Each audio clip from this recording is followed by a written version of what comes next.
You said, so loving Jesus doesn't eliminate struggles like mental health, but he continues to meet me where I am and intercede on my behalf to where my hope isn't misplaced in things of this world anymore. And I would even extend that to say to where your hope isn't misplaced into yourself and your own worthiness, like we were just talking about. Absolutely. Yeah. Satan will masquerade in these false ideologies that he kind of implants in our minds and makes us think like there is a race that we have to run, but in order to reach the finish line, we have to be, it's almost like a bar that he has dangling over our head. We have to jump to reach the bar so that Satan can move us, even though we don't know that he's the one dangling the bar. But the Hmm. truth is, at the end of the finish line is Christ, and he wants us to fix our eyes on him instead of Mhm. looking up at the bar and trying to jump at it, because he just wants to take our hand and pull us over.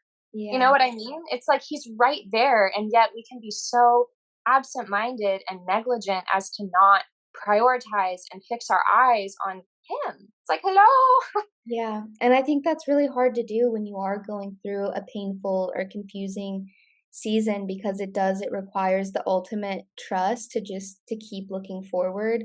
One of the quotes I shared that you wrote in the beginning, it's like about how Jesus's power is made perfect in our weakness. I know I have like joyful seasons and then I've got really down seasons, and like as much as I hate being in those down seasons, it's always an opportunity to grow in my relationship with the Lord, as hard as that is, and I Yeah. notice too, like, when I feel that way, I'm not excited to get on, I'm not excited to podcast, I'm not excited to do content, and that's typically when I, like, take a week break because I don't know how to, like, navigate and keep sharing from that space.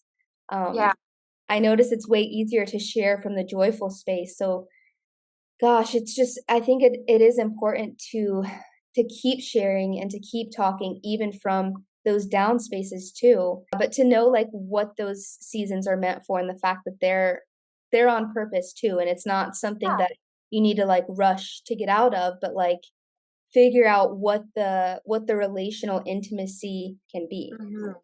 Oh, for sure. Like, I think it's amazing to realize that those droughts per se are just as valuable, if not more so, as the seasons of joy, and realizing too that no season of pain that a believer endures is ever in vain. And like God, even if we don't understand the fullness of how he's working in that moment, and 9 times out of 10 he doesn't want us to, because we are able then to look back in retrospect and see exactly where his hand was when all we saw was darkness, feeling our way around and wondering, God, where are you? Why aren't you answering me when I call out to you? When in reality, he doesn't have to yell at us because he's right next to us and he's whispering, Child, I'm here. Just focus on me. I don't think we like that much though because there's no, like, solid answer, you know? You just have to keep moving through it. Exactly, exactly. And it's interesting because the softness and gentleness of his presence in those moments when we need gentleness the most can almost feel like absence, because the voice of the enemy being so far away, I mean, he's yelling at us to get our attention because he's not as close to us as Christ, whereas Christ is positioned right next to us, literally living in us, and all he has to do is whisper for his voice to be heard.